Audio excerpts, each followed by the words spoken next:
हे नाथ, हे जगन्नाथ, हे दीनानाथ, अभी तक की हमने आपकी कथा में आपके मूल विग्रह का प्रागट्य कि हे जगन्नाथ जी, आपका मूल विग्रह का स्वरूप जो जगन्नाथपुरी धाम में स्थित है, वह इस प्रकार से काष्ठ की मूर्ति में क्यों है, उसके पैर क्यों नहीं है, आपके और बलभद्र भैया के सिर्फ हाथ के सामने के ठूठ क्यों है, आपकी कर्ण और जो है आपकी जो है इस प्रकार से नासिका क्यों नहीं है, और सुभद्रा दीदी के जो हम देखते हैं कि उनके न हाथ हैं, न पैर हैं, न नासिका है, न कर्ण है। तो हे भगवान, हमने पिछले बार की कथा में आपके मूल स्वरूप का प्रागट्य का उद्देश्य की कथा सुनी थी। इसके पश्चात हमने यह देखा था कि आप जो है प्रत्येक वर्ष के आषाढ़ द्वितीया को आप अपने जो है धाम जिसे जगन्नाथपुरी कहा जाता है, उस स्थान से अपने भक्तों के द्वारा आप तीनों रथ में आरूढ़ होके, जिन रथों के बारे में हमने विस्तार से श्रवण किया था, और भक्त लोग उस रस्सी को खींचते खींचते हे भगवान अब आपको गुंडीचा ले जा रहे हैं। कहाँ ले जा रहे हैं? गुंडीचा ले जा रहे हैं। तो हे जगन्नाथ जी, यह जगन्नाथ धाम जिसे कहा जाता है, इसे पुरुषोत्तम धाम कहा जाता है, इसे नीलांचल भी कहा जाता है, इसे श्री क्षेत्र भी कहा जाता है, इसे शंख क्षेत्र भी कहा जाता है, इसे श्री क्षेत्र भी कहा जाता है। तो अनेकों अनेक नाम से हे भगवान आपकी पूरी अनंत काल से जो है, जब भी कली काल का प्रारंभ होता है, आप इस धरती पे जगत के कल्याण के लिए और प्रेम का दान करने के लिए निशर्त बिना शर्त के बिना संकोच के सभी के लिए, सभी जनों के लिए आप सिर्फ और सिर्फ प्रेम का दान करने के लिए, और जगत की कलयुग में सबसे बड़ी तृप्ति मानी गई है हे जगन्नाथ जी, वह पेट की तृप्ति मानी गई है, जीभ की तृप्ति मानी गई है। तो आप जगन्नाथ जी के रूप में आप पूरे जो है पृथ्वी भर के लोगों के लिए जो है भरण पोषण के स्वरूप में आपका प्रागट्य होता है।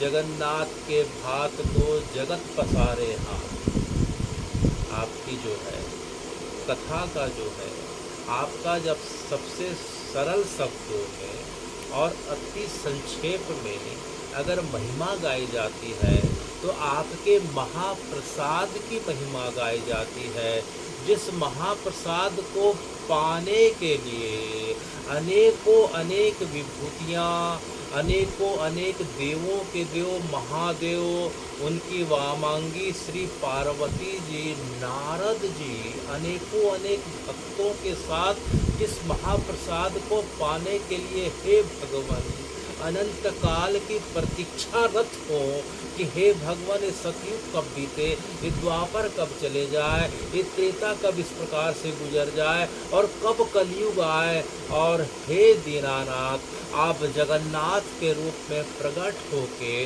पूरी धाम में, शंख श्री क्षेत्र में, पुरुषोत्तम क्षेत्र में आप पूरे जगत का भरण पोषण जो है और बड़े आनंद और उत्साह के साथ करने वाले हों, इसी आग्रह को करते हुए नारद जी, सुखदेव जी, वेद व्यास, सनक सनकादि ऋषि मुनि, अत्रि भरद्वाज, वशिष्ठ, विश्वामित्र, पुलह पुलक आदि गौतम भरद्वाज से लेके ये भक्तों की अनंत श्रृंखला तब से लेके आज तक चले आ रही है। वे सब आपके इस स्वरूप की कली काल में प्रतीक्षा कर रहे हैं। बाकी काल तो बड़ा अद्भुत माना गया, लेकिन सबसे परम सौभाग्यशाली, सबसे कम मेहनत के साथ भक्ति और प्रेम प्रदान करने वाला जो युग बताया गया, हे जगन्नाथ जी, वह जो है कली काल का युग है। और कली काल में जब आप पुरी में आपका प्रागट्य होता है तो आप जो है प्रेम की वर्षा तो करते ही करते हैं बिना शर्त के साथ। जो भी आपका नाम का स्मरण कर ले, आपके धाम का दर्शन कर ले, आपकी आषाढ़ द्वितीया को रथ यात्रा का दर्शन कर ले, रथ के पहियों का दर्शन कर ले, उस रस्सी को खींचते हुए हे जगन्नाथ जी गुंडीचा तक चले जाए, या जो भक्त बैठे बैठे आपके इसी स्वरूप का कथा में स्मरण करने लग जाए, तो आप उनके भावों को बस समझते हुए तत्काल ही उसके ऊपर कृपा कर देते हैं। तो आपका जो है ये कली काल का यह स्वरूप है, ये चारों युगों का सबसे ज़्यादा और सबसे शीघ्र कल्याणकारी स्वरूप बताया गया है। अति शीघ्र प्रसन्न होने वाला स्वरूप बताया गया है।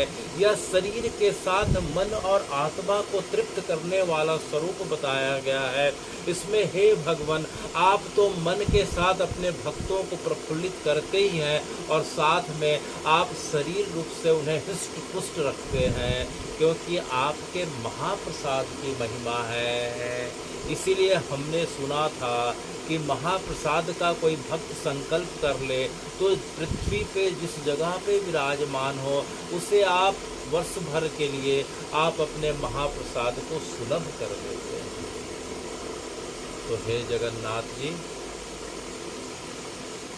अब जो है आप अपने क्षेत्र जिसे नीलांचल कहा जाता है, वहाँ से आप जो है आषाढ़ द्वितीया को अब जो है गुंडीचा की ओर, या जो है दूसरे शब्दों में भाव जगत की अवस्था में जिस प्रकार से जगन्नाथ क्षेत्र को नीलांचल कहा जाता है, उसी प्रकार से गुंडीचा क्षेत्र को जो है सुंदरांचल कहा जाता है। क्या कहा जाता है? सुंदरांचल कहा जाता है। तो आप जो है आषाढ़ द्वितीया से लेके आप आषाढ़ नवमी तक जो है आप गुंडीचा अर्थात सुंदरांचल क्षेत्र में जो है अब निवास कर रहे हैं। हे भगवान, इसका मतलब क्या है? आप जो है अपने क्षेत्र को छोड़ के, इसकी महिमा भी आपने बताई कि चारों युगों में सबसे श्रेष्ठ माना गया, अब आप उसे 8 दिनों के लिए छोड़ के आप अन्यत्र जो है 2.5 किलोमीटर 2.7 किलोमीटर की दूरी पे गुंडीचा अर्थात सुंदरांचल क्षेत्र में अब क्यों चले गए हैं? तो नारद जी हमें बताते हैं कि भगवान का यह 8 दिन का जो सुंदरांचल क्षेत्र में जो भगवान का निवास बताया गया है, ये 365 दिनों में सबसे ज़्यादा जो है भगवान का जो है निज निवास बताया जाता है। जिस प्रकार से प्रत्येक व्यक्ति अपने अपने प्रारब्ध के हिसाब से अपने किसी न किसी काम में, कर्तव्य में, उद्योग में लगा रहता है और साल में उसे 5-7 दिन के लिए इस प्रकार से छटपटाहट होने लगती है कि मैं अपने इस काम को छोड़ के कहीं जो है अपने जो है निज इच्छा के हिसाब से कहीं घूम आऊँ, किसी से मिल आऊँ, कुछ अपने आप को रिलैक्स और आनंदित कर सकूं। उसी प्रकार से हे जगन्नाथ जी, आप जो है 365 दिनों में इन 8 दिनों को छोड़ के बाकी दिनों तक आप जगत के कल्याण के लिए अपने नीलांचल क्षेत्र में नील माधव के रूप में, श्री जगन्नाथ के रूप में आप जगत के लोगों का जगत आनंद कंदाय, जगत के लोगों को आनंद प्रदान करने के लिए प्रणत आर्त हरता है। लोगों के कष्टों का, शारीरिक मानसिक त्रितापों का, आध्यात्मिक कष्टों की निवृत्ति के लिए आप इस क्षेत्र में रहते हैं, जगन्नाथ क्षेत्र में। लेकिन जब जो है अब आपका मन संसार और संसार के लोगों से अब भरने लगता है और छटपटाहट होने लगती है, या दूसरे अर्थों में हम यह देखें कि आप लोगों को देते देते आपका जो है हृदय और मन अब खाली होने लगता है। क्योंकि हे भगवन, आपकी आंतरिक शक्ति का जो स्रोत है वह तो श्री जी है, वह तो आपकी गोपियाँ हैं, वह तो नंदगांव है, वह तो बरसाना है, वह तो गोकुल वृंदावन है। अगर हम इन चारों को मिला दें तो इसे हम ब्रज कहते हैं। क्या कहते हैं? ब्रज कहते हैं। तो हे जगन्नाथ जी, जब आप साल के इतने दिनों तक जो है अपने भक्तों का कल्याण करते करते जब आप थक जाते हैं, जब आपको भी लगता है कि अब जो है अब देने लायक मेरे पास अब ज़्यादा दिनों का भंडार बचा नहीं, तो आप जो है भंडार स्वामिनी के पास जाने की इच्छा प्रकट करते हैं। अर्थात जो है आप श्री जी के क्षेत्र जाने की इच्छा प्रकट करते हैं। और आपकी इच्छा को देखते हुए हे भगवन, हम सब भक्तों के द्वारा आषाढ़ द्वितीया को आपको जो है द्वारिका से, कहाँ से? द्वारिका से अब जो है ब्रजमंडल की ओर, वृंदावन की ओर ले जाया जा रहा है। क्योंकि हे भगवन, इन 8 दिनों में आप जो है बाकी साल भर का अपने भक्तों के कल्याण के लिए आप अपने आप को ऊर्जा से भर पाते हैं। आपका शरीर, मन और आत्मा जो है आनंद से भर जाता है इन मात्र 8 दिनों के अंदर। तो जो है भगवान की जो रथ यात्रा है वह द्वारिकाधीश के रूप में भगवान निकलते तो हैं रथ में बैठ के, लेकिन गुंडीचा अर्थात वृंदावन पहुँचते पहुँचते हे भगवान, आप जो है 6 वर्ष के जो है कान्हा बन जाते हैं, कृष्ण बन जाते हैं, गोपाल बन जाते हैं, माखन चोर बन जाते हैं। उन गोपियों के हाथ से, उन गोपियों के हाथ से आप जो है कान मरवाने का, उनके जो है डंडों को अपने पीठ में खाने का इस प्रकार से सौभाग्य पाते हैं। अपने बाल सखाओं के साथ जो है आप खेल का, इस प्रकार से बरसात का समय है या छोटे बच्चों के लिए कुश्ती का समय रहता है, आप अपने सखाओं के साथ इस प्रकार से खेल कूद में, गिल्ली डंडा में, फुटबॉल में, बाल में और कुश्ती में इस प्रकार से जो है अपने साथ अपने सखाओं को इस प्रकार से आनंद से जो है सरोबार करते हैं। तो हे भगवान, जब तक व्यक्ति अपने शरीर का, जब तक जो है बाह्य आवरण उतार के, जब तक बालक के रूप में अपने आप को नहीं पाता है, क्योंकि बालक का मन निश्चल निष्कपट होता है, उसके अंदर कोई कामनाएं नहीं रहती, वह जगत से कटा रहता है। इसीलिए हे जगन्नाथ जी, बालक के स्वरूप को सबसे अच्छा स्वरूप बताया गया।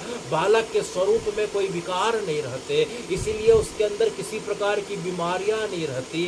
ब्लड प्रेशर, शुगर आदि आदि जो बीमारियां हैं जो एक निश्चित उम्र के बाद होती है, वह बालकों में इसीलिए नहीं होती क्योंकि वह संसार से कटे रहते हैं, संसार उनके अंदर घर नहीं कर पाता।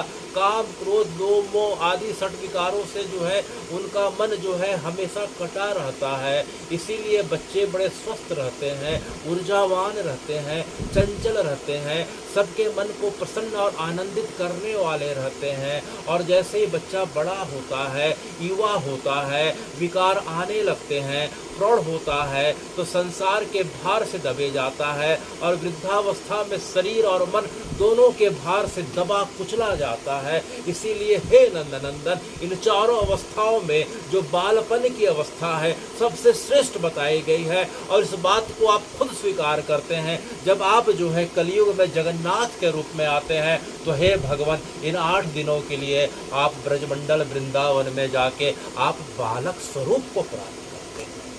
तो हे भगवान, ये द्वारिकाधीश का जो आपका स्वरूप है, इसे गुंडीचा पहुँचते पहुँचते मंदिर की सीढ़ी के पास जो है आप अपने द्वारिकाधीश राजा के स्वरूप को, उस चोले को उतार फेंकते हैं, और आप जो है अब 6 वर्ष के बालक बन जाते हैं।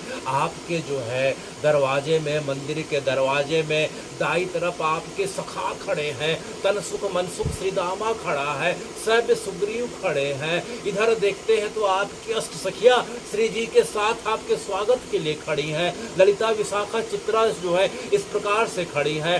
भूदेवी सुदेवी तुंग विद्या इंदु विद्या खड़ी हैं, और बीच में थाली के साथ नारियल और सुपारी के साथ, तिलक चंदन के साथ आपके पिता नंद बाबा और यशोदा मैया खड़े हुए हैं। पीछे रोहिणी मैया भी दिख रही हैं। तो इस प्रकार से हे भगवान, नौरुणी मैया आपके हर समय के लीलाओं की साक्षी हैं। जब आपके ब्रजमंडल की लीला होती है तो भी है, मथुरा में भी है, द्वारिका में भी है। तो इस प्रकार से हे भगवान, आप जो है अब बाल स्वरूप को प्राप्त हो जाते हैं। तो यह जो है द्वारिका से आपका वृंदावन गमन का यह सूचक बताया गया है। तो जो भक्त आपको शरीर के रूप में उपस्थित रह के, जो आपके रथ की रस्सी को खींचते हुए, रथ को हाँकते हुए, जो आपको जगन्नाथपुरी के मंदिर से जो गुंडीचा मंदिर तक ले जाते हैं, हे भगवान, आप उनके ऊपर अनायास ही कृपा कर देते हैं, क्योंकि आप जो है गुंडीचा जाने के लिए, ब्रज जाने के लिए आप साल भर प्रतीक्षा करते हैं। आप अपने भक्तों को पुकारते रहते हैं कि कोई तो आ जाओ, मुझे गुंडीचा ले जाओ, मुझे अपने प्यारे गोप सखाओं से, उन गोपियों से जिन्होंने मेरे लिए घर बार संसार पति भाई बांधु सबका कर्तव्य पूरा करते करते शरीर रूप में भले वहाँ है, लेकिन मन और आत्मा से जिन्होंने मुझे समर्पित कर दिया हो, मुझे उनके पास ले चलो, जिनके जीवन में मेरे अलावा, मेरी प्रसन्नता के अलावा जो कुछ भी इच्छा नहीं रखती हो, जो मुझसे कुछ नहीं मांगती हो, न मुझे धन चाहिए उन्हें मुझसे, न उन्हें सौभाग्य चाहिए, न किसी प्रकार की संसार की और त्रिलोक की कोई वस्तु चाहिए। उन्हें चाहिए तो बस मेरे नाम, मेरी कथा चाहिए। और यहाँ तक कि मेरी उपस्थिति, मेरे शरीर की उपस्थिति को भी जो नकार देती हो, तो भैया भले उन्हें मेरी आवश्यकता नहीं, लेकिन मुझे उनकी आवश्यकता है, कोई तो आके ले चलो। इस प्रकार से जगन्नाथ जी पूरे के पूरे जो है इन 8 दिनों के लिए साल भर प्रतीक्षारत रहते हैं, और कोई भी भक्त उनको जो है उनकी इच्छा को अगर कोई पूरी कर दे, हे भगवान आप कैसी बातें कर रहे हैं, आप जगत के लोगों की मनोकामना को पूर्ण करने वाले हैं, आपकी मनोकामना को कोई पूर्ण कैसे कर सकता है। तो भगवान बोलते हैं कि मैं तीनों कालों में और चारों कालों में, कलयुग के बाकी समय भी मैं लोगों के मनोरथ को पूरा करता हूँ, लेकिन पूरा करते करते जब थक जाता हूँ और जब मुझे ध्यान आता है कि मेरे भक्त, मेरे गोप, मेरी गोपाएं, जो सखे और सखाएं जो है मेरी याद में बिना खाए पिए 112 वर्ष बीत गए। हे उद्धव, 112 वर्ष बीत गए मुझे वृंदावन छोड़े। जब मैं वृंदावन छोड़ा था तो मात्र जो है 6 वर्ष का था। 5 वर्ष 11 महीने 4 दिन के थे तो भगवान जो है अक्रूर जी के रथ में बैठ के अपने मामा कंस के बुलावे पे मथुरा चले गए। तब से लेके आज तक हे नंदनंदन आप वापस नहीं आए हैं। लेकिन भगवान जब अपने गोप गोपियों के साथ, पूरे ब्रजवासियों के साथ एक बार जब द्वारिका में थे तो एक जो है उस समय का सबसे बड़ा सूर्य ग्रहण पड़ता है। और सूर्य ग्रहण की मान्यता यह है कि जब भी सूर्य ग्रहण पड़ता है तो जो है प्रत्येक जो है व्यक्ति को जो है वेद और शास्त्र जो है यह निर्देश देते हैं कि जो है अपने निकट के या सामर्थ्य हो तो दूर के तीर्थों में जाके पवित्र जलों का इस प्रकार से आचमन करें, स्नान करें और सत्संग का आश्रय लेके भगवान के नाम का जाप करें। तो हे भगवान, जब सूर्य ग्रहण पड़ता है, आपके समय का सबसे बड़ा सूर्य ग्रहण जब पड़ता है द्वापर युग में, तो आप अपने 16,108 रानियों के साथ, अपने पिता जो है वासुदेव और मैया देवकी के साथ, रुक्मणी मैया के साथ और जो है उद्धव, अक्रूर और आपके बाकी प्रजाओं के साथ आप जो है द्वारिका से कुरुक्षेत्र पधारते हैं। कहाँ पधारते हैं? कुरुक्षेत्र पधारते हैं। और इधर जो है पूरे के पूरे ब्रजवासी ब्रजमंडल से वृंदावन, नंदगांव, गोकुल, बरसाना और बाकी जितने 84 कोस के जितने भी गांव हैं जिसे ब्रजमंडल कहा जाता है, सभी लोग भी कुरुक्षेत्र पधारते हैं। तो इस प्रकार से हे भगवान, आज आपकी जो है कुरुक्षेत्र में आप द्वारिकाधीश के रूप में हैं और आज जो है पूरे ब्रजमंडल के लोग जो हैं आज पधारे हैं। तो जिस जगह पे भगवान का अपने निज लोगों के साथ एक बार भेंट संभव हो पाया, हे भगवान, वह जगह कुरुक्षेत्र है। तब तक जो है महाभारत की जो है युद्ध समाप्त हो चुकी थी। पांडव जो है दिग्विजय होके हस्तिनापुर का राज्य संभाल चुके थे और भगवान द्वारका जाके द्वारकाधीश के रूप में इस प्रकार से आप जगत को आनंद प्रदान कर रहे थे। और एक बार और केवल एक बार आपकी भेंट अपने निज जनों के साथ आपकी जो है कुरुक्षेत्र में होती है। इसके बारे में हम विस्तार से कभी सुनेंगे। हे भगवान, आपको देख के आपके बाल सखाओं का मन भर जाता है। उन गोपियों के प्राण मानो बचे हुए प्राण जो आपके नाम को लेके जिन्होंने अपने प्राणों को रोक के रखा था, वे आपके आगमन की जो है सूचना सुनते हुए इस प्रकार से दुखी हो गए। क्या हो गई? दुखी हो गए। हे भगवान, आप किस प्रकार की बातें बता रहे हैं? आपके आगमन की इस प्रकार से समाचार सुन के तो लोगों को खुश हो जाना चाहिए था। ये गोपियाँ दुखी क्यों हो गई? गोपियाँ इसलिए दुखी हो गई क्योंकि वो शुरू से ब्रजमंडल से यह आदत थी कि आपके नहीं रहने से वो दुखी रहती थी और आपके नहीं रहने से उस दुख के सागर के बीच जो है कोई गोपी आपकी कथा का इस प्रकार से श्रवण कराती थी तो दुख सुख में बदल जाता था। प्रत्येक गोपी को लगता था कि कृष्ण हमारे साथ यह लीला कर रहे हैं, हम कृष्ण के साथ गिरिराज जी में हैं, कृष्ण हमारे घर में आके आज मटकी फोड़ रहे हैं, कृष्ण आज हमारे हाथों के इस प्रकार से जो है माखन खा रहे हैं। तो प्रत्येक गोपी जो है उस वियोग में भगवान के साथ संयोग का अनुभव करती थी, तो संयोग के कारण उन्हें सुख का आनंद का अनुभव होने लग जाता था। लेकिन भगवान जैसे ही उनके पास प्रकट होते थे तो देख के मूर्छित हो जाती थी। मूर्छा का कारण यह रहता था कि उन्हें देखते ही भगवान को जो खुशी मिलती थी वह तत्काल जो है कि भगवान आए तो हैं लेकिन कुछ देर के बाद छोड़ के चले जाएंगे। तो हा नाथ, हे जगन्नाथ, यह सोच के जो है हा गोविंद बोलते बोलते भगवान के उपस्थित रहते रहते वो बेहोश हो जाया करती थी, मूर्छित हो जाया करती थी। इसे संयोग में वियोग कहा जाता है। इसे संयोग में वियोग कहा जाता है कि जो भक्त विरह की परम अवस्था को प्राप्त कर लेता है उसे भगवान के नहीं रहने से अर्थात वियोग में संयोग का अनुभव होता है और भगवान उनके सामने खड़े हो गए तो खड़े होने की जो है बस पलक को खोल के देखने तक की खुशी रहती है हे भगवान। और जैसे ही आपके स्वरूप का दर्शन करता है वह तत्काल पुनः जो है वियोग के सागर में डूब जाता है। इसे संयोग में वियोग कहते हैं।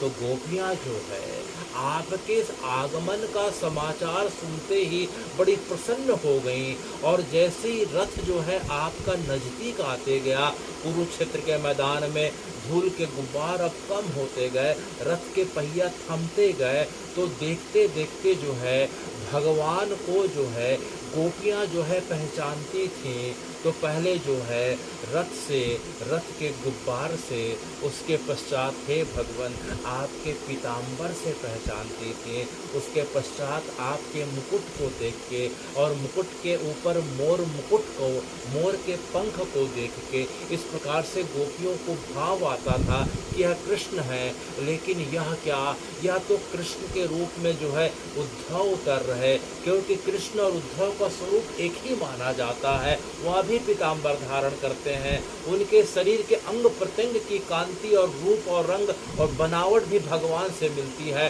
तो पहला रथ उद्धव का, क्योंकि भगवान का रथ, तो भगवान के पहले उनके मंत्री संतरी आएंगे। तो यह देख के गोपियों का मन बड़ा खिन्न हो जाता है। उसके पश्चात कई रथ और आते हैं। फिर अचानक जो है भगवान को गोपियाँ जो हैं अब भगवान के गंध से पहचान रही। भगवान के शरीर से हमेशा कस्तूरी चंदन की खुशबू आती थी, और इस खुशबू को सिर्फ गोपियाँ ही पहचान पाती थी। बाकी लोग को पहचानने में समय लगता था, लेकिन गोपियाँ तत्काल पहचान गई कि कृष्ण आ गए, कृष्ण आ गए, गोविंद आ गए, माधव आ गए। और जैसे ही भगवान रथ से उठ के खड़े हुए, खड़े होते ही भगवान को और गोपियों ने देखा। तो जैसे ही गोपियों ने अपने सिर को ऊपर किया, भगवान देखते देखते गोपियों की आंख स्थिर हो गई, और नहीं आंख के साथ हृदय की गति भी स्थिर हो रही। और भगवान जैसे ही रथ से सीढ़ी से नीचे उतरते हैं, आधी गोपियां हे भगवान मूर्छा को पाई जाती है, क्योंकि 112 वर्ष के पश्चात हे नंदनंदन आप उनको दर्शन दे रहे हैं। तो भगवान रथ से उतरे ही नहीं कि आधी से ज्यादा गोपियां जो है मूर्छा को पा गई। भगवान उतर के यह क्या हो रहा है उद्धव। भगवान उतरने के पश्चात अपने सखाओं गोपियों के बीच ना जाके हे भगवान आप जो है अपने जो है शिविर की ओर क्यों चले गए। आप तो जो है 112 वर्षों का वियोग दे के गए थे, और आपके इसी स्वरूप का दर्शन के लिए आज पूरे ब्रजमंडल के लोग आए थे, और आप यह क्या उन्हें छोड़ के अपने शिविर की ओर चले गए। आपकी जो है मंद मंद जो मुस्कुराहट जो है हमें इतने वर्षों से घायल करके हमारे प्राणों को हर के रखी थी। हे नंदनंदन आप हमें छोड़ के अपने शिविर की ओर क्यों चले गए। तो हे भगवान जो है, इसीलिए हे भगवान आपका एक नाम कुटिल कुंतल भी है, एक नाम छलिया भी है। आप जब भी लगता है कि हम आपको पाने वाली हैं, हम आपको जानने वाले हैं, आप तत्काल हमारे बीच से चले जाते हैं, छोड़ के चले जाते हैं। यह आपकी खूबी आज से नहीं बचपन से चले आ रही है। इसमें आपका दोष क्या कहें, इसमें तो दोष आपको जनने वाले माता पिता का है। अरे भगवान ये किस प्रकार की बातें हो रही है। आपके माता पिता नंद यशोदा का दोष है।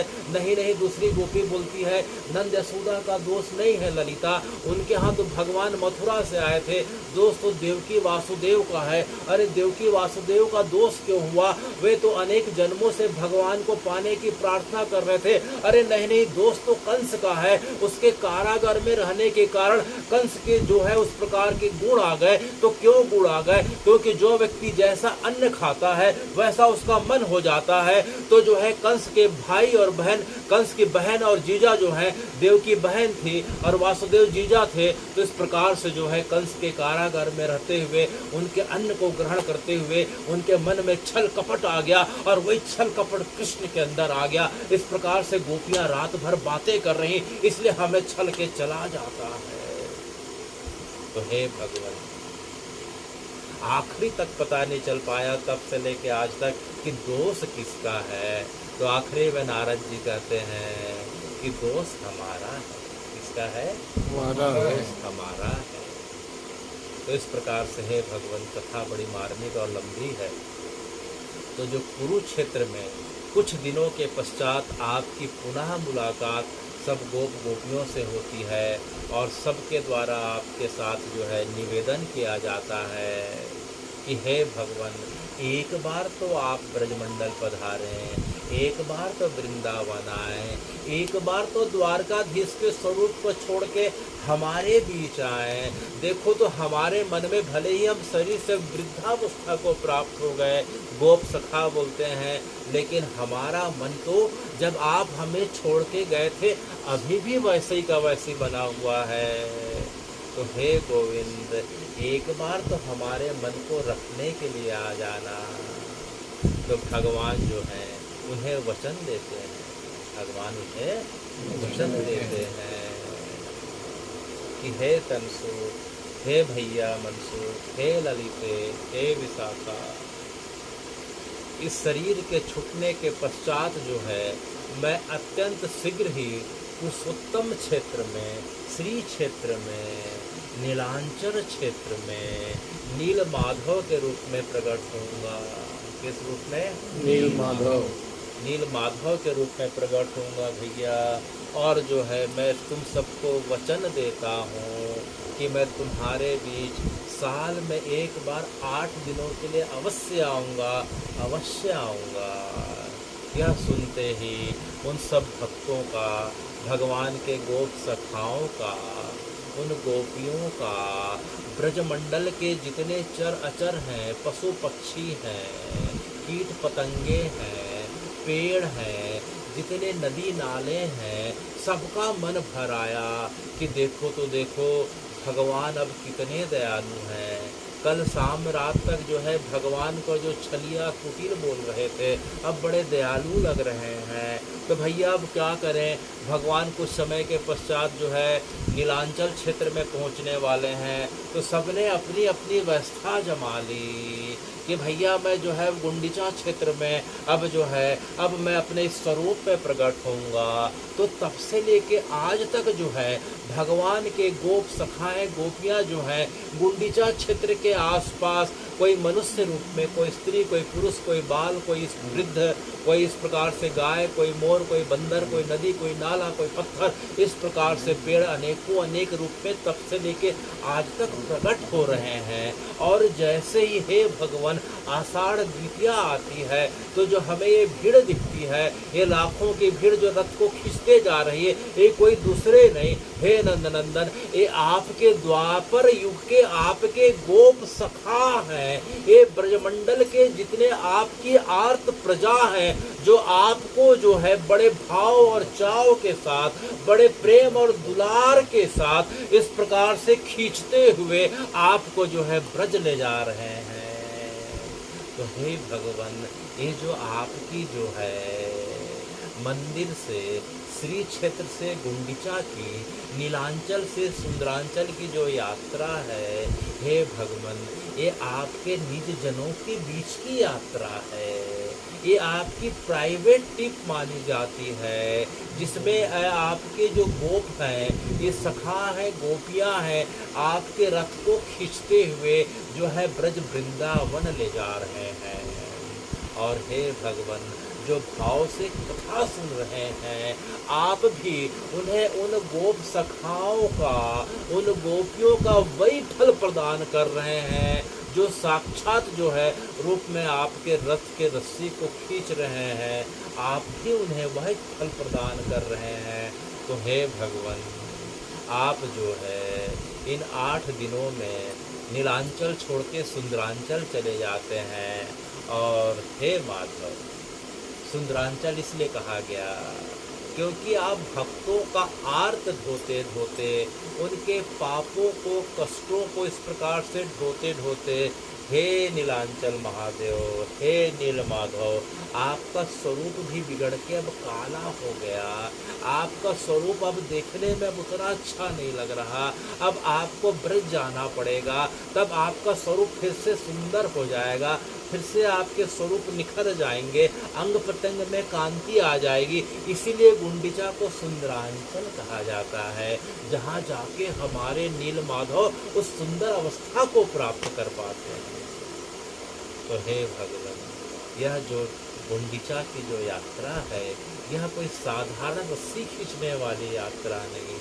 अनेक जन्मों के पुण्यों का जब प्रागट्य होता है, तब व्यक्ति को हे भगवान आपकी जो है रस्सी को खींच के आपको गुंडीचा लाने का सौभाग्य प्राप्त होता है, और उससे भी ज़्यादा पुण्य का उदय होता है। तो इस कथा के मर्म को समझने का हे भगवान आप जो है उन्हें कथा के रूप में आप प्रेरणा देते हैं, भाव देते हैं, ताकि जब हम अगले बार जाएं तो इस भाव के साथ जाएं। नीलांचल से सुंदरांचल की यात्रा क्या है, इसका मूल अर्थ जब समझ के जाएं तो हे जगन्नाथ जी, तभी हमारे मन में आपके चरणों के प्रति श्रद्धा पैदा होगी, उत्पन्न होगी, और आप तो सिर्फ भाव और श्रद्धा के भूखे हैं। तो हे भगवान, इस प्रकार से आप जो है गुंडीचा मंदिर की ओर प्रस्थान कर रहे हैं।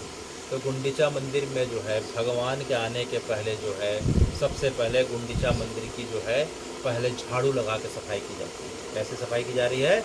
झाड़ू लगा के। उसके पश्चात है भगवान पूरे गुंडीचा मंदिर को जो है अब जो है बाल्टी से बाल्टी पानी लाके पूरा धुलाई करके, अब कपड़े से पानी में कपड़ा से अब पोछा करके, चाहे फर्श हो, चाहे दीवार हो, चाहे ऊपर का गुंबद हो, एक एक जगहों को जो है इस प्रकार से पानी से पोछे के माध्यम से सफाई की जा रही है। उसके पश्चात सूखे कपड़े से एक एक जगह को थाप देकर जो है अब सुखाया जा रहा है। अब चारों तरफ जो है विभिन्न प्रकार के फूलों से इस प्रकार से मंदिर को सजाया जा रहा है। और जो है नीलांचल क्षेत्र में, श्री क्षेत्र में जितने भी सुगंधित फूल हैं, उन फूलों का द्रव्य अर्थात सुगंधी तैयार करके पूरे के पूरे मंदिर में इस प्रकार से छिड़काव किया जा रहा है, ताकि हे भगवान आप मात्र 8 दिनों के लिए आ रहे हैं, तो 8 दिनों तक जो है आपका मन आनंद से सरोबार रहे। इसका मतलब क्या है? भगवान द्वारकाधीश का इस प्रकार से आवरण को त्याग करके बाल स्वरूप में अब जो है गुंडीचा अर्थात जो है वृंदावन आ रहे हैं। तो गुंडीचा अर्थात हमारा हृदय, गुंडीचा अर्थात हमारा हृदय हुआ।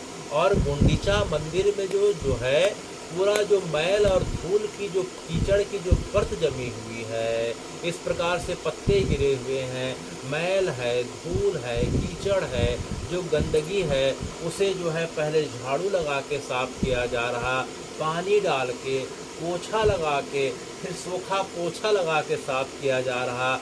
तब जो है आप जो है उसके पश्चात जो है आप वहाँ पधार रहे हैं। तो हमारा जो है हृदय जो है इस प्रकार से कलयुग के कारण, इस संगति और कुसंग के कारण, भगवान आपकी माया के कारण, पिछले कई जन्म के प्रारब्ध के पाप के इस प्रकार से बोझ के कारण हमारा मन जो है और हमारा हृदय पूरा कलुषित हो गया है। उसके अंदर जो है कामनाएं आ गई हैं, लोभ आ गया है, संसार में तरह तरह के इस प्रकार से जो है आने के कारण जो है गंदगी के कारण जो है हमारा हृदय जो है अब पूरा का पूरा जो है इस प्रकार से हृदय गंदगी के कारण आवरण से आच्छादित हो गया है।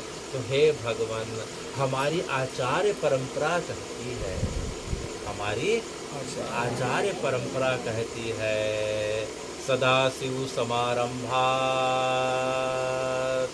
आदि शंकर मध्यमात् अस्मात् आचार्य पर्यंताम वंदे गुरु परंपराम।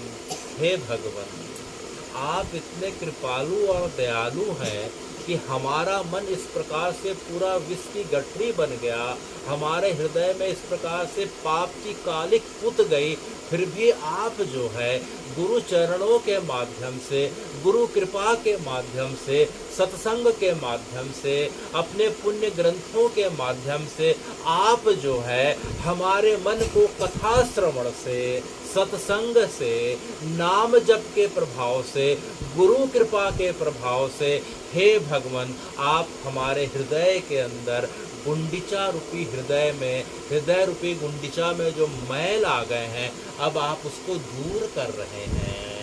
सत्संग का पोछा लग रहा है, नाम जप के माध्यम से पाप धुल रहे हैं, नाम जप की बौछार पड़ रही है, भजन की और आपके नाम की सुधि के कारण जितने मैल है सब जो है बौछार के कारण अब जो है भागते जा रहे हैं। अब धीरे धीरे हृदय की कालिक अब दूर होते जा रही। और हे भगवान आषाढ़ द्वितीया तक हे भगवान हमारा मन जो है पुनः अब तैयार हो गया।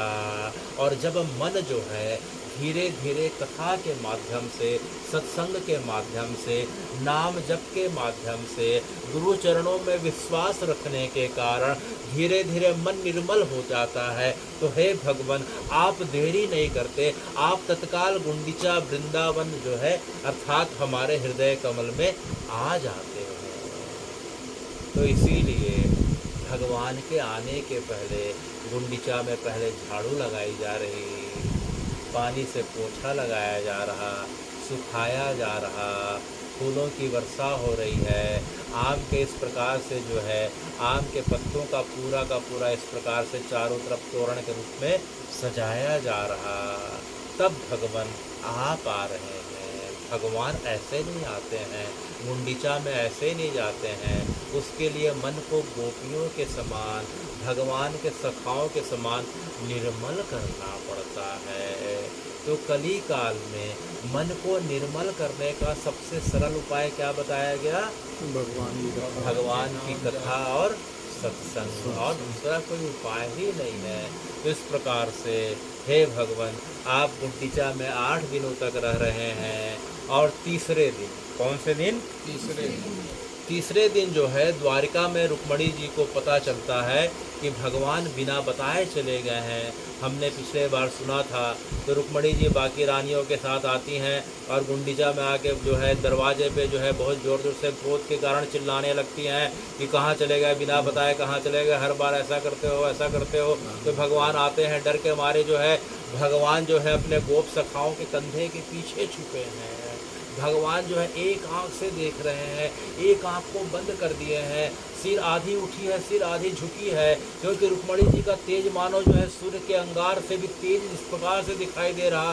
रुक्मणी जी मानो इस प्रकार से खड़ी है कि भगवान अभी दिखे। तो इस प्रकार से जो है भगवान बड़े डरते डरते बात कर रहे हैं, बड़े सहम के बात कर रहे हैं और बड़ी जो है सफाई दे रहे हैं कि नहीं नहीं रुक्मणी जी मुझे पता नहीं था, अचानक मेरे दोस्त आ गए, मुझे आके लेके चले गए, आप चिंता मत करो, आप चलो, मैं आपके पीछे अभी आया। इस प्रकार से भगवान तरह तरह की बातें रुक्मणी जी को बता रहे हैं। लेकिन रुक्मणी जी का गुस्सा 7वें आसमान में है और गुस्सा इस प्रकार से गुस्सा है कि जो है आप किस में आए? बोले इस रथ में आया। तो भगवान के रथ को जो है रुक्मणी जी के कारण जो है इस प्रकार से ईर्ष्या हो जाती है कि रथ को जो है भगवान बैठ के आए तो जो है रथ का पहिया ही नहीं रहेगा, तो भगवान अब कहाँ से जा पाएंगे?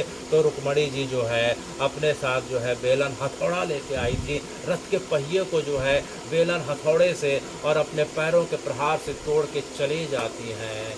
कथा बड़ी लंबी है। इसका जो है हर साल नाट्य मंचन के रूप में गुंडीचा में किया जाता है। गुंडीचा में तीसरे दिन जो है लक्ष्मी जी के साथ जो है लक्ष्मी जी की सेविकाएं आती हैं, उसे देवदासी कहा जाता है। और यहाँ मंचन बड़ा जो है अद्भुत रहता है। लक्ष्मी जी रुक्मिणी के रूप में आ रही हैं और भगवान को इस प्रकार से अपने भाव भंगिमा के साथ डरा रही हैं। भगवान डर के मारे छिप रहे हैं, कभी इधर जा रहे हैं कभी उधर जा रहे हैं, उनकी जुबान लड़खड़ा रही है, शरीर से पसीना आ रहा है, बाल खड़े हो गए, ऐसा लग रहा है कि भगवान अब मूर्छित हो जाएंगे। लक्ष्मी जी का क्रोध 7वें आसमान पे है। तो हे भगवान इन 8 दिनों का भगवान का जो गुंडीचा महोत्सव है, ये तीसरे दिन जो है सबसे जो है मन को और हृदय को आनंद से भरने वाला रहता है। जब लक्ष्मी जी रुक्मणी जो है अपने सखाओं के साथ आके भगवान की याद जो है इस प्रकार से, तो उसके पश्चात जब रुक्मणी जी चले जाती हैं, बगल में उनका भी जो है मंदिर है, तो भगवान अपने सखाओं के साथ जाते हैं और बड़ी मान मुनव्वल करके उन्हें बड़े मुश्किल से मनाते हैं और उन्हें वचन देते हैं। क्या वचन देते हैं कि मैं या तो जो है नहीं जाऊंगा, और अगर जाऊंगा तो आपको बता के जाऊंगा और आपको ले के जाऊंगा, लेकिन हे भगवान आज 5125 वर्ष बीत गए। कितने वर्ष बीत गए? 5125 जो है हर वर्ष जो है आप तीसरे दिन प्रतिज्ञा करते हैं और जो है चौथे दिन भूल जाते हैं, और प्रत्येक वर्ष जो है आप रुक्मणी को छोड़ के, रुक्मणी जी को छोड़ के आप अपने भैया जो है बड़े भाई बलभद्र और बहन सुभद्रा के साथ जो है प्रत्येक वर्ष अपने वचनों को तोड़ के और अपने भक्तों के बीच, निज जनों के बीच गुंडीचा आ जाते हैं। तो हे भगवान ऐसा क्यों? क्योंकि रुक्मणी यहाँ राज रानी के रूप में है। रुक्मणी किसके रूप में है? राजरानी के रूप में है। ऐश्वर्य की प्रतीक है। किसकी प्रतीक है? ऐश्वर्य की प्रतीक है। और ब्रजमंडल ऐसी जगह है हे भगवान कि वहाँ जो है ऐश्वर्य का कुछ काम नहीं, मान सम्मान वैभव का कुछ काम नहीं, वहाँ तो सिर्फ निर्मल भक्ति और प्रेम का काम है। इसीलिए इन 8 दिनों के लिए आप रुक्मणी जी को छोड़ के भी आ जाते हैं और उनके क्रोध और गुस्से को भी सह जाते हैं, क्योंकि ब्रजमंडल तो विशुद्ध प्रेम की जगह है, भक्ति की जगह है, ऐसा अन्यत्र संसार में कहीं नहीं है। तो हे भगवान जो ब्रजमंडल नहीं जा पाए उसे क्या करना चाहिए? भैया उसे गुंडीचा चले जाना चाहिए। कहाँ जाना चाहिए? गुंडीचा। जगन्नाथपुरी ऐसी जगह है कि वहाँ जो है हमें द्वारकाधीश के भी दर्शन हो रहे हैं, द्वारिका का भी दर्शन लाभ ले पा रहे हैं, कुरुक्षेत्र का भी लाभ ले पा रहे हैं, और पूरे ब्रजमंडल वृंदावन गोकुल बरसाने का भी दर्शन कर पा रहे हैं। तो जो है हे भगवान आपकी इस कली काल में सब अपने निज जनों के लिए ऐसी अद्भुत कृपा है कि आप एक ही जगह पे जो है आप पूरी की पूरी व्यवस्था कर दिए हैं। द्वारका नहीं जा पाए कोई बात नहीं, कुरुक्षेत्र नहीं जा पाए कोई बात नहीं, ब्रजमंडल वृंदावन नहीं जा पाए कोई बात नहीं, बस बगल में जो है श्री क्षेत्र पुरुषोत्तम क्षेत्र है जहाँ आप नीलांचल नील माधव के रूप में हैं। और इन 8 दिनों के लिए हे भगवान अब आप गुंडीचा आ गए हैं। तो 8 दिनों के लिए जो है जगन्नाथ जी की रसोई जो है अब शांत हो गई। जो पुरुषोत्तम क्षेत्र में है भगवान, हमने आपकी जो रसोई के बारे में सुना था कि आपके 500 रसोइये हैं, उनके 300 सहायक हैं, 751 चूल्हे हैं, मिट्टी के चूल्हे हैं, उसमें मिट्टी के जो है 7 बर्तनों में या 7 हांडियों में आपका भोजन पकता है। और भोजन की महिमा ऐसी है कि पूरे जगत में, पूरे तीनों लोकों में हर जगह प्रसाद है, और यहाँ क्या है? महाप्रसाद है। इसलिए जगन्नाथ जी के प्रसाद को महाप्रसाद की उपमा दी गई है। और जो है तो इन 8 दिनों के लिए अब आपकी रसोई जो है शांत हो गई है। जब आपका अनवसर का समय रहता है, अर्थात 15 दिन के लिए बीमार रहते हैं, जो हमने जो है पिछले वर्ष की कथा में सुना था, तो उस समय जो है अनाज नहीं बनते, लेकिन रसोई में आपके लिए काढ़ा बनाया जाता है। लेकिन अब इन 8 दिनों के लिए रसोई पूरी तरीके से शांत हो गई है। अब जो है यही रसोई जो है करीब 751 चूल्हे गुंडीचा में अब जो है अब प्रज्वलित हो गए हैं। अब पूरे के पूरे अब निज जनों का जो है अब महाप्रसाद गुंडीचा में हो रहा है। तो हे भगवान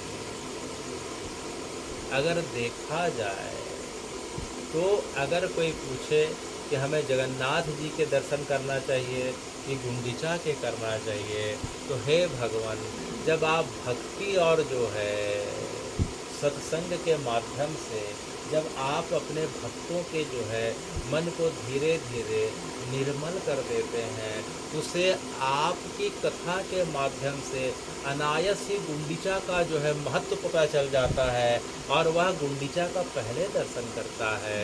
क्योंकि आपकी लीला तो पहले ब्रजमंडल अर्थात गुंडीचा में हुई, उसके पश्चात आप द्वारका जाते हैं। तो निज जनों के लिए उल्टा नियम बताया गया। कौन सा नियम है? उल्टा नियम है। साधारण जनों के लिए साधारण नियम है, निज जनों के लिए विशेष नियम है कि पहले कहाँ जाते हैं? गुंडीचा जाते हैं। अब दूसरा प्रश्न यह उठता है कि हे भगवान, आप आषाढ़ दशमी को वापस आ जाते हैं, तो वापस अब आप आ गए और उसके बाद अगर हमारा जाना हुआ तो किसका दर्शन करना चाहिए? तो हे भगवान, तब भी जो है पहले किसका दर्शन करना चाहिए? गुंडीचा का करना चाहिए।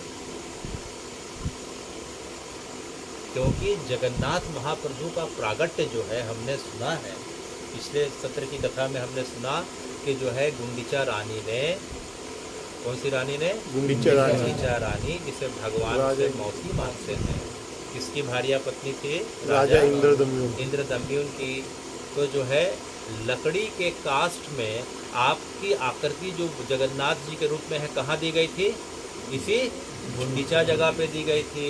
उसे महावेदी कहा जाता है। जिस पटिये पे रख के विश्वकर्मा रूपी बढ़ई ने उस लकड़ी को आपका जगन्नाथ का स्वरूप दिया था, हे भगवान, यह वही जगह है, गुंडीचा है। तो हर प्रकार से तर्कों से भी देखा जाए तो सबसे पहले कहाँ दर्शन करना चाहिए? गुंडीचा। क्योंकि आपका जन्म स्थान है, कर्म स्थान आपका भले द्वारिका है।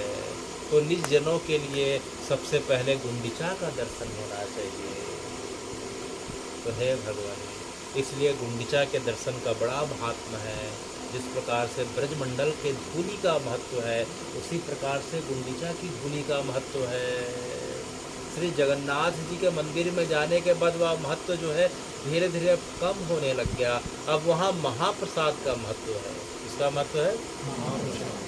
अच्छा, तो हे भगवान, अभी आपने हमें बताया महाप्रसाद, तो हमें ये कृपा करके बताएं कि महाप्रसाद के बारे में सबसे पहले किसके मन में ख्याल आया और आपने किसके आग्रह पे इस महाप्रसाद को इस पूरे पृथ्वी पे साधारण लोगों के लिए आपने सुलभ कर दिया। तो हे भगवान, इसकी जो कथा आ रही है, एक बार नारद जी उद्धव जी के पास बैठने के लिए जाते हैं। उद्धव जी के पास तो उद्धव जी जो है भगवान के बारे में बात करते करते भाव विभल भी हो रहे हैं, रोमांचित भी हो रहे हैं, और बात करते करते जो है नारद जी को बता रहे हैं कि हे नारद जी,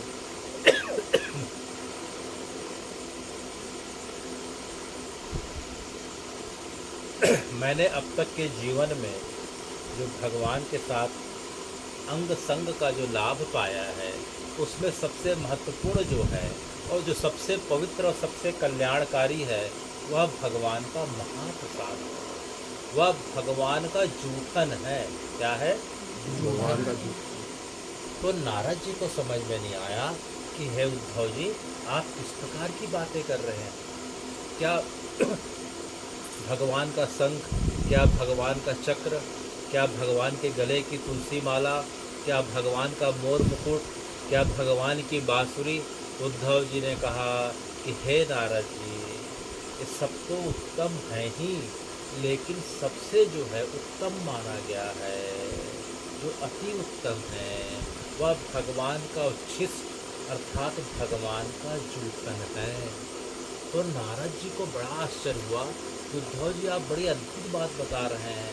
बोले, भगवान के द्वारा जो है भोग लगा के जो मुझे मिलता है, उसके कारण जो है वो उद्धव जी, मैं जो है अपने आप को जीवन पर्यंत 1 सेकंड का अगर 1000वां हिस्सा भी कर दिया जाए, जिसे लौ कहते हैं, निमेष कहते हैं, तो भी जो है मेरा मन कभी जो है भगवान के चरणों से हटता नहीं है।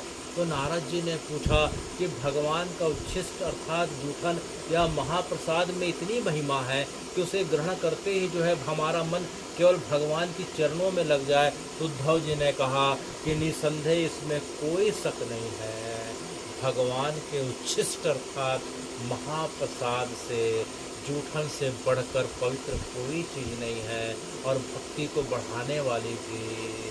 तो नारद जी के मन में अभिलाषा जाग उठी कि मैं भी भगवान का उच्छिष्ट पाऊँ। तब तक भगवान जो है द्वारिकापुरी की अपनी जो है कृष्ण के रूप की शरीर की लीला को छोड़ के भगवान बैकुंठ चले गए थे। तो नारद जी भगवान को जो है खोजते खोजते बैकुंठ चले जाते हैं और जो है वहाँ लक्ष्मी जी के पास चले जाते हैं और लक्ष्मी मैया की जो है नारद जी ने 12 वर्षों तक जो है अनवरत सेवा करी। कितने वर्षों तक? 12 वर्षों तक। तो लक्ष्मी जी उनके ऊपर प्रसन्न होकर नारद जी को वर के लिए पूछती हैं। तो नारद जी बोलते हैं कि हे रुक्मणी जी, हे श्री जी, अगर आप मुझ पर थोड़ा सा भी आप प्रसन्न हैं तो मुझे नारायण के जो है उत्कृष्ट का मुझे सेवन करने की अभिलाषा हो रही है, अर्थात नारायण के जूठन को पाने की इच्छा हो रही है, जिसे महाप्रसाद कहते हैं। तो यह सुन के लक्ष्मी जी डर गईं, क्योंकि नारायण का आदेश था कि मेरे महाप्रसाद को तुम्हारे अलावा कोई नहीं पाएगा, तुम किसी को देना मत।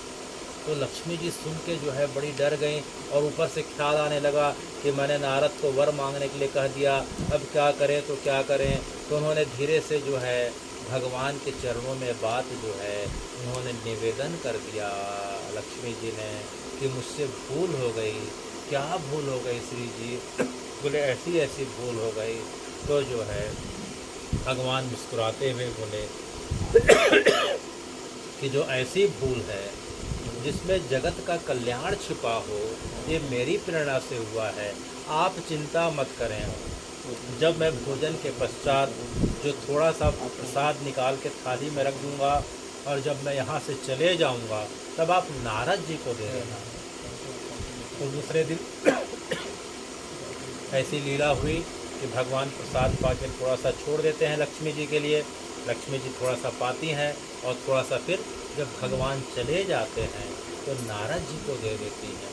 तो नारद जी उस प्रसाद को पाने के पश्चात जो है उनका मन और आत्मा इस प्रकार से भक्ति से भर गया, शरीर इस प्रकार से रोमांचित हो उठा, किस प्रकार से जो है उछल उछल के जो है भगवान का नाम लेने लग गए, वीणा का वादन करने लग गए, पूरे तीनों लोकों में जो है नारायण नारायण करते हुए विचरण करने लग गए और विचरण करते करते जो है वे कैलाश पहुंच जाते हैं। वहाँ जो है महादेव पार्वती जी के साथ विराजमान हैं। तो जो है महादेव ने पूछा, शंकर जी ने पूछा कि हे नारद जी, आप इतने प्रफुल्लित क्यों हैं? आपके शरीर में अद्भुत ऊर्जा और रोमांच दिख रहा, और सबसे अद्भुत बात कि आपके वीणा की जो ध्वनि है बड़ी अद्भुत है। मैं ऐसा लगता है कि समाधि से उठा नहीं हूँ कि भगवान के नामों का आपके वीणा के माध्यम से जो आपने तान छड़ी है पुनः समाधि में ना चले जाऊँ। आखिर इसका कारण क्या है?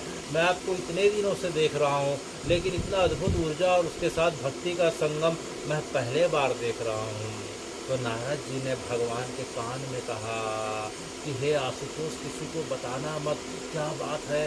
बोले मैंने आज जो है नारायण का उच्छिष्ट पाया, महाप्रसाद पाया। अच्छा अच्छा, यह बात है? बोले उसी कारण से हो रहा।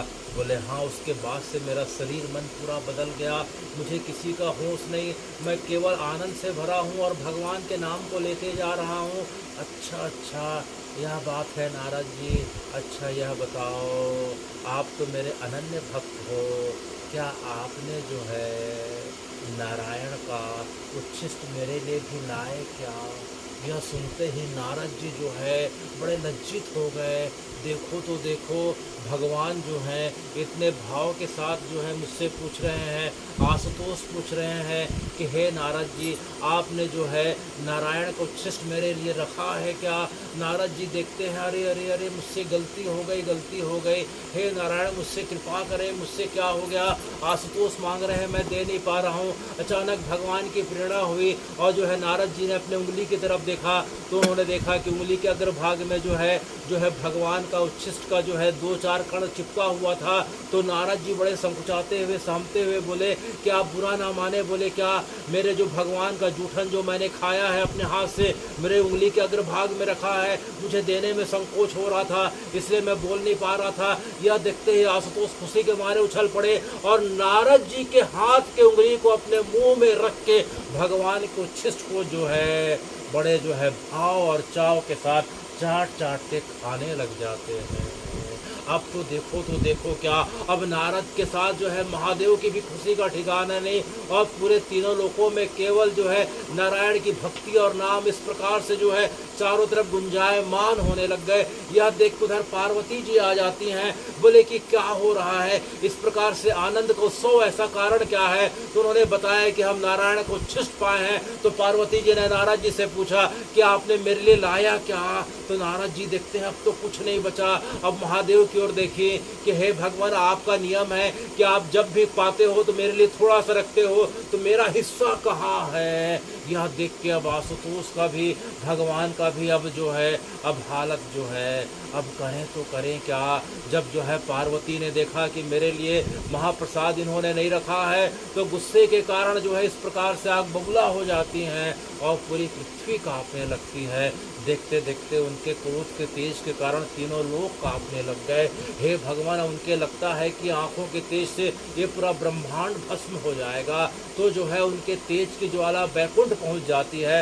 नारायण को तुरंत पता चल गया कि जो है पार्वती क्रोध में है और उनका क्रोध बढ़ा तो पूरा पृथ्वी का तीनों लोक नष्ट हो जाएगा। वह तत्काल वहाँ जो है कैलाश पहुँच जाते हैं और पार्वती मैया को शांत करते हैं कि हे पार्वती जी, आप शांत हो जाइए, शांत हो जाइए। तो पार्वती जी बोलती हैं, मैं शांत क्यों हूँ?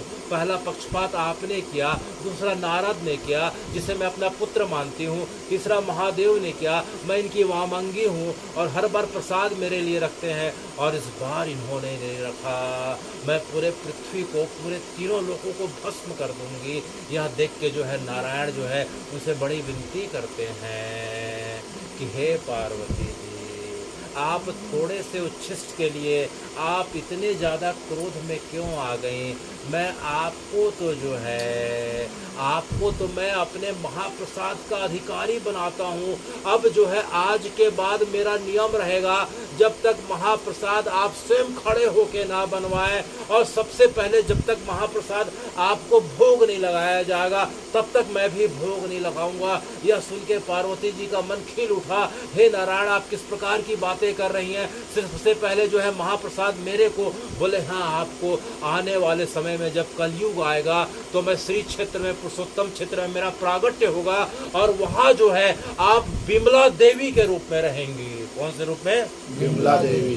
तो बिमला देवी के रूप में आपका प्रागट्य होगा और मेरे महाप्रसाद के पहले, सबसे पहले आपको भोग लगाया जाएगा। जब आपकी तृप्ति होगी उसके पश्चात मुझे भोग लगेगा।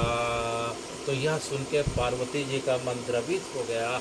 वे हाथ जोड़ के बोले कि हे नारायण, आप कितने कृपालु हैं। आप अगर इतने कृपालु हैं तो मुझे एक और वर दीजिए। बोले कौन सा वर है पार्वती जी? बोले जो है आपके दर्शन के लिए कोई आए और आपके प्रसाद की महिमा जिस प्रकार से नारद जी ने महादेव जी के माध्यम से मैंने देखी है, अगर उसी प्रसाद को, जिसे महाप्रसाद कहा जाएगा कलयुग में, वह प्रसाद जो है बिना भेदभाव के जो भी आपके दर्शन को आए सबको सुलभ हो जाए, मेरी आपसे यही विनती है। तो जो है श्री हरि ने पार्वती जी की जो है वचनों को सुन के तथास्तु, ऐसा ही हो, ऐसा ही होगा, यह बोल के आशीर्वाद दे दिया। तब से लेके आज तक हे भगवान 5125 वर्ष बीत चुके हैं जब से आप श्री क्षेत्र में जगन्नाथ जी के रूप में पधारे हैं। तब से आपके सामने जो है पार्वती जी बिमला देवी के रूप में हैं। कौन से रूप में? बिमला देवी। तो सबसे पहले महाप्रसाद किसको लगाया जाता है भोग? पार्वती जी। बिमला देवी। जगन्नाथ क्षेत्र में पार्वती जी का नाम क्या है? बिमला देवी का है।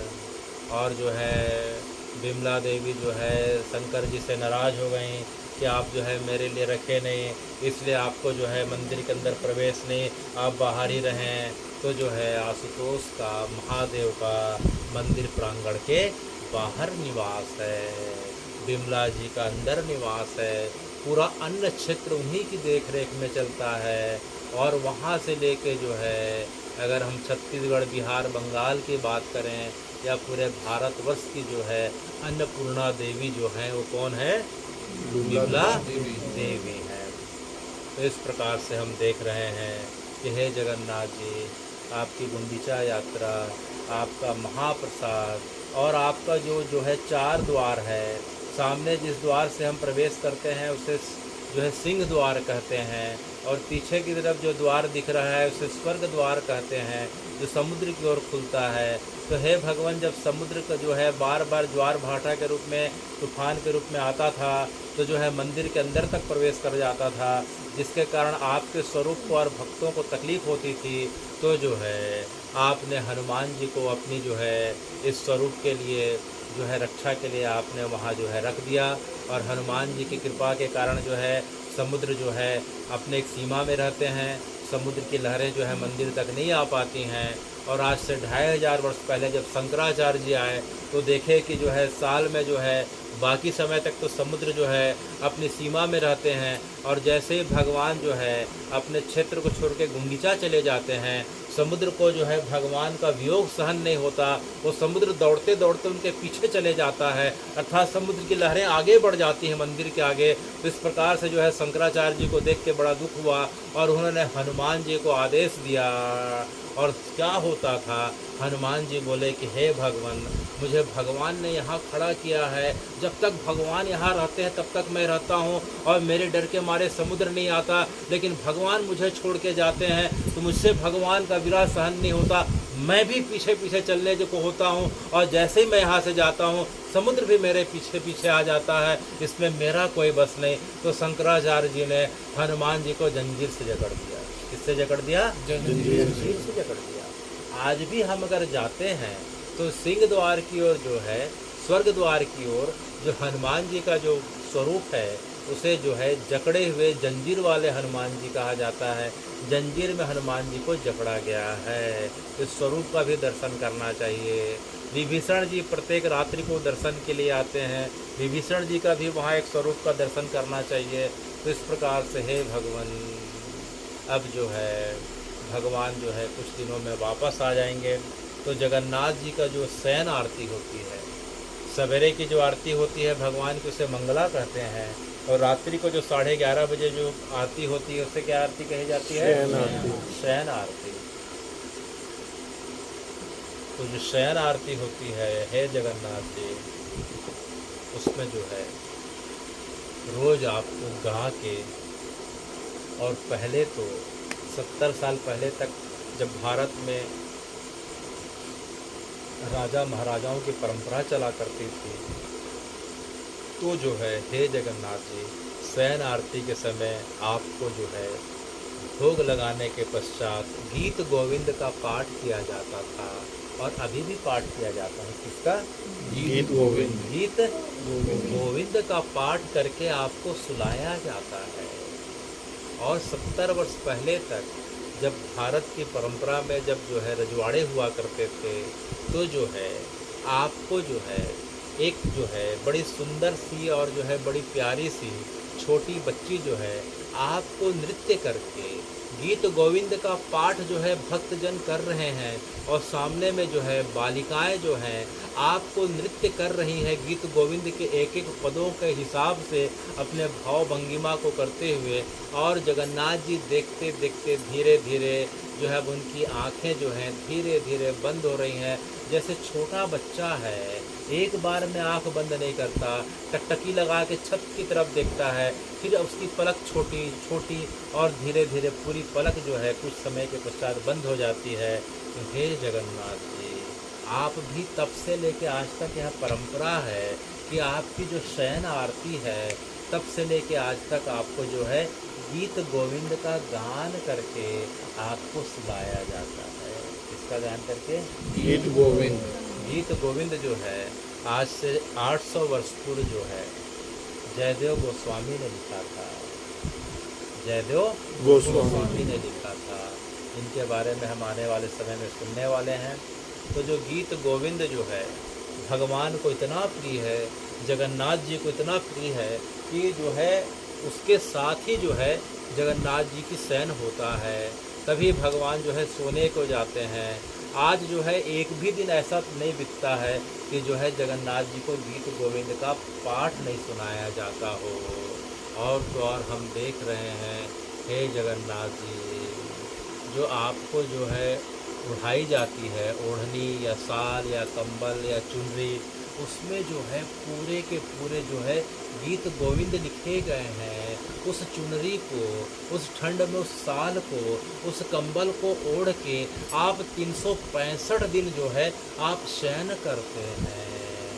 गीत गोविंद की जो है इस प्रकार से महिमा बताई गई है, जिस प्रकार से जो है गोपी गीत की महिमा है। महारास के बारे में जो हमने सुना था, वही महारास का जो स्वरूप है वो पूरा का पूरा गीत गोविंद में छिपा हुआ है। तो इस प्रकार से कुछ 100 वर्ष पहले की बात है, जब वहाँ जो है राजाओं का शासन हुआ करता था। इंद्रदम्युन के बाद अनंत वर्मन आए और उनकी परंपरा आगे बढ़ते गई। तो हे भगवान, उड़ीसा क्षेत्र में एक जो है किसान था, उसका बगीचा था पुरी में, और बगीचे में जो है उसने जो है जो मौसम आए, अब उसने भटा लगाया। कौन क्या लगाया? भटा लगाया। तो उसकी पुत्री थी, उसकी एक कन्या थी, 10-12 साल की एक कन्या थी। उसे गीत गोविंद पूरा याद था। वह गीत गोविंद को गाते गाते बड़े भाव के साथ भगवान की लीला को स्मरण करते करते भटा तोड़ रही थी। और वही भटा भगवान की सेवा के लिए जाता है तब से लेकर आज तक।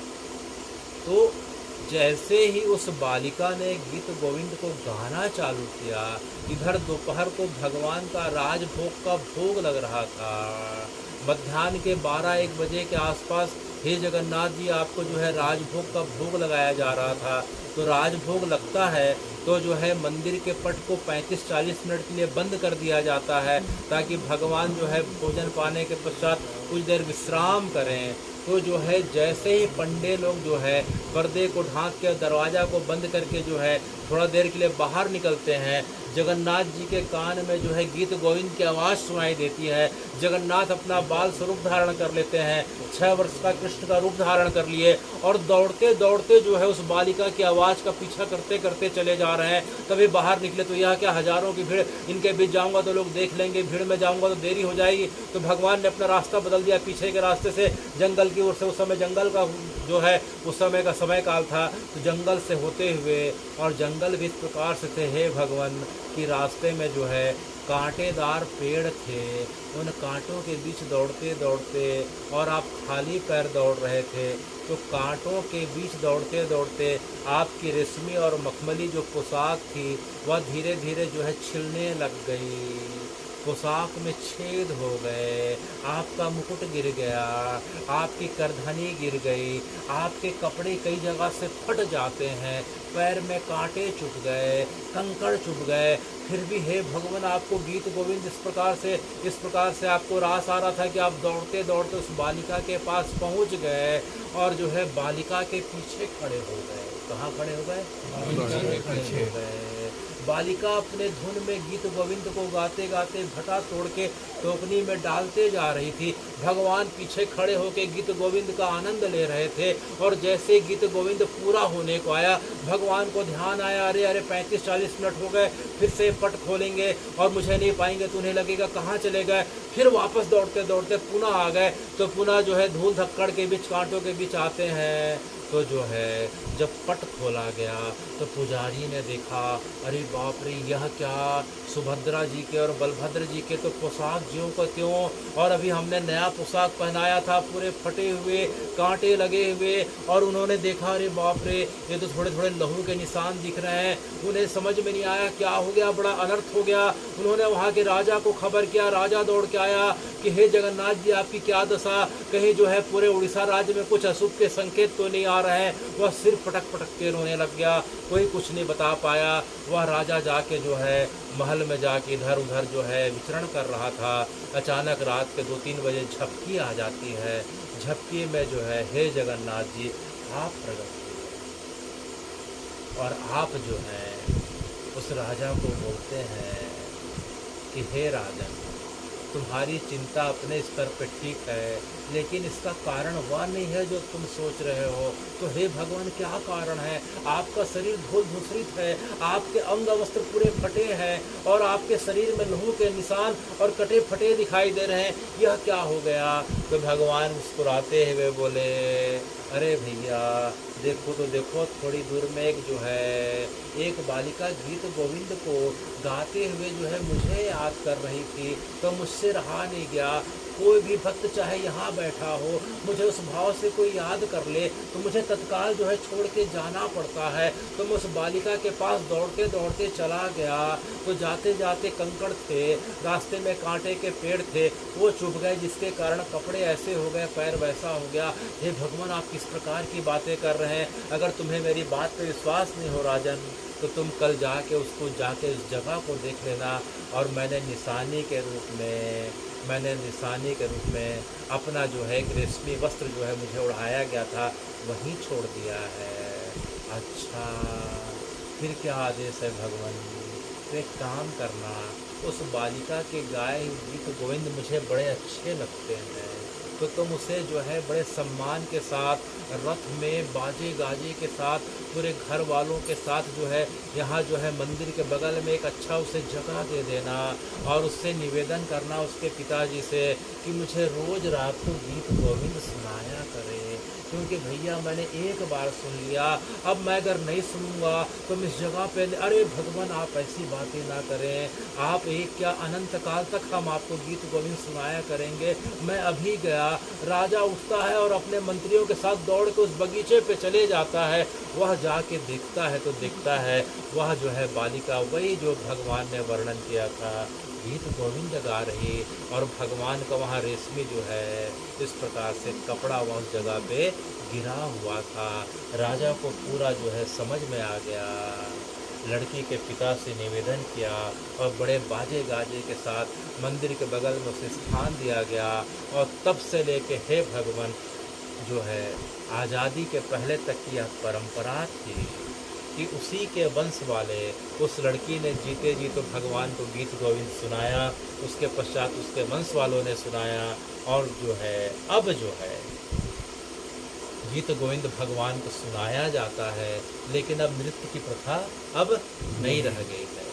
पहले क्या होता था कि एक तरफ से भगवान को गीत गोविंद सुनाया जाता था और नित्य गीत गोविंद के भाव के हिसाब से इधर नृत्य किया जाता था, और इन दोनों के प्रभाव से भगवान शयन को पाया करते थे।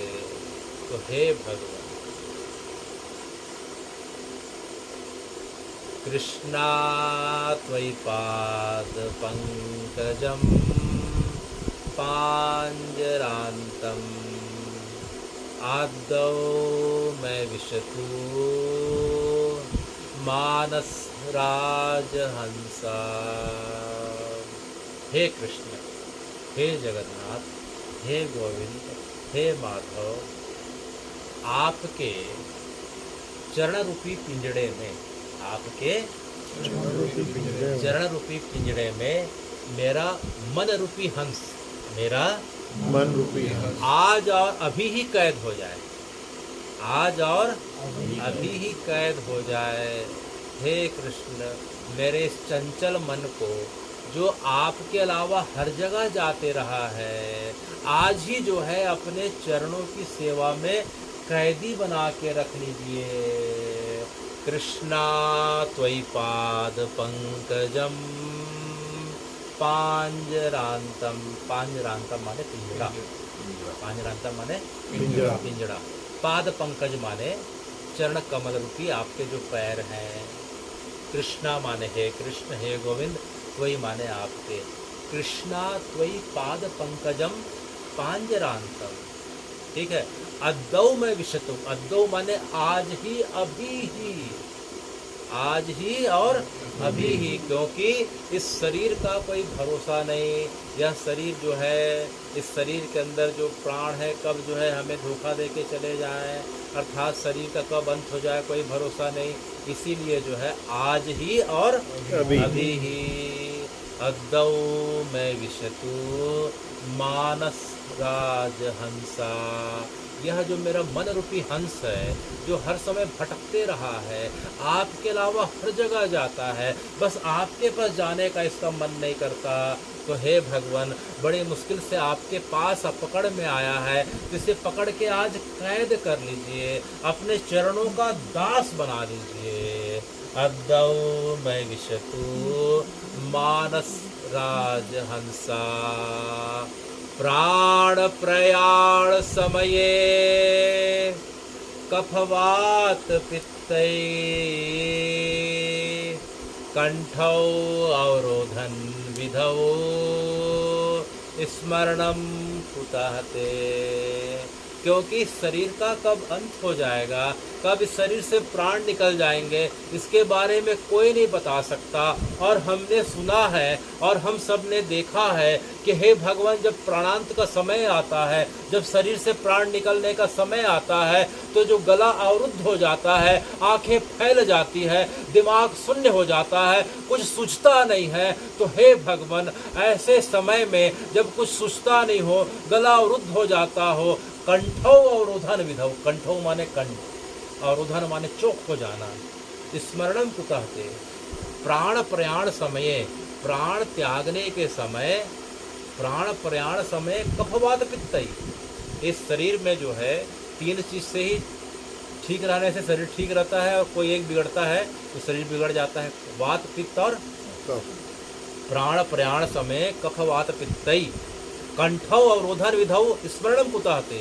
जब शरीर का अंत समय आता है तो हे भगवान, कफवात पित्त बिगड़ जाते हैं, कंठ अवरुद्ध हो जाता है, दिमाग शून्य हो जाता है, तो उसमें आप कहाँ याद आ पाएंगे। इसीलिए आज ही और अभी ही साथ में बोले, कृष्णा त्वयि पाद पंकजा पांजरांता। कृष्णा त्वयि पाद पंकजा पांजरांता। अद्दौ मैं विशतु मानस राजहंसा। प्राण प्रयाण समये कफवात पित्तै कंठौ अवरोधन विधौ स्मरणं कुतः ते। कृष्णा त्वयि पाद पंकजा पांजरांता। सीताराम सीताराम सीताराम।